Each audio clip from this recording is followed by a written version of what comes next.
Job 9:8. Who alone walks on water? He alone stretches out the heavens and treads on the waves of the sea. Job 9:8. In Job 9:8, God is described as the one who alone has the power to stretch out the heavens and walk on the waves of the sea. Centuries later, Jesus walks on water in Mark chapter 6, 48-50, performing a miracle that perfectly aligns with Job's description of God's unique power. Does this not suggest that Jesus embodies the God of Job? Let's explore the profound connection between Job 9:8 and Jesus' miracle and challenge skeptics to explain its significance. 1. The context of Job 9:8. Job 9 is part of Job's response to his friends as he acknowledges God's supreme power and wisdom. God's creative power. Job describes God as the one who stretches out the heavens, a poetic reference to his role as creator. God's sovereign control. Walking on the waves symbolizes God's dominion over nature, something only he can do. Exclusive authority. Job emphasizes that God alone can perform such feats, leaving no room for anyone else to share in his glory. Challenge. If only God can tread on the waves, how can Jesus perform this act unless he shares in God's nature? 2. Jesus walks on water. Mark 6, 48-50. The miracle of Jesus walking on water is recorded in the Gospels, showcasing his divine power. The scene.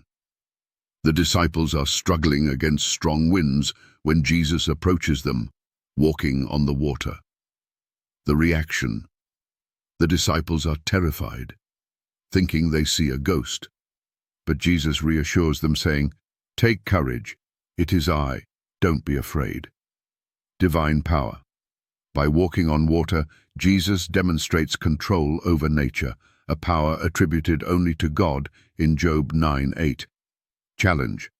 How do skeptics explain Jesus performing a miracle explicitly tied to God's unique authority?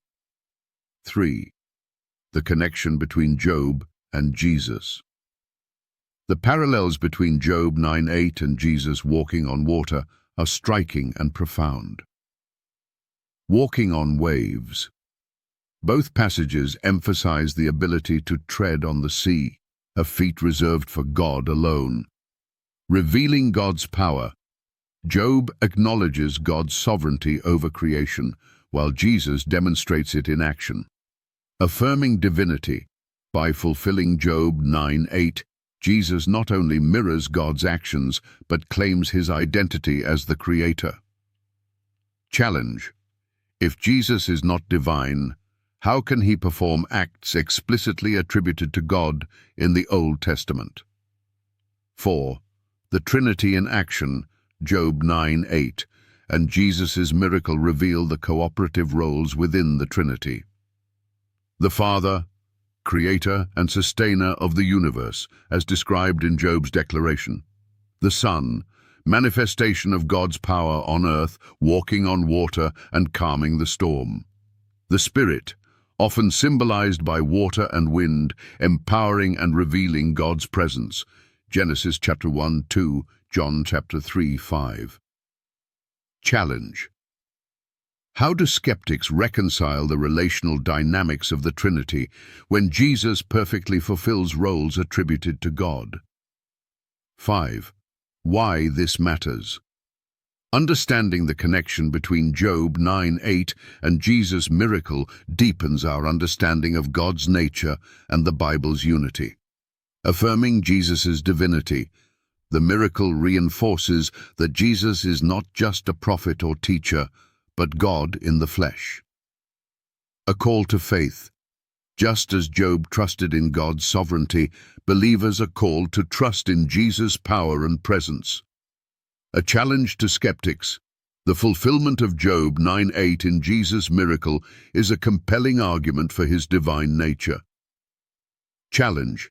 If skeptics deny Jesus' divinity, how do they explain the fulfillment of Job 9:8 in Mark 6:48-50? 6. Call to action. What do you think about Job 9:8 and Jesus walking on water? Does this connection prove Jesus' divinity, or is there another explanation? Share your thoughts in the comments, and don't forget to like, share, and subscribe for more thought-provoking Bible studies.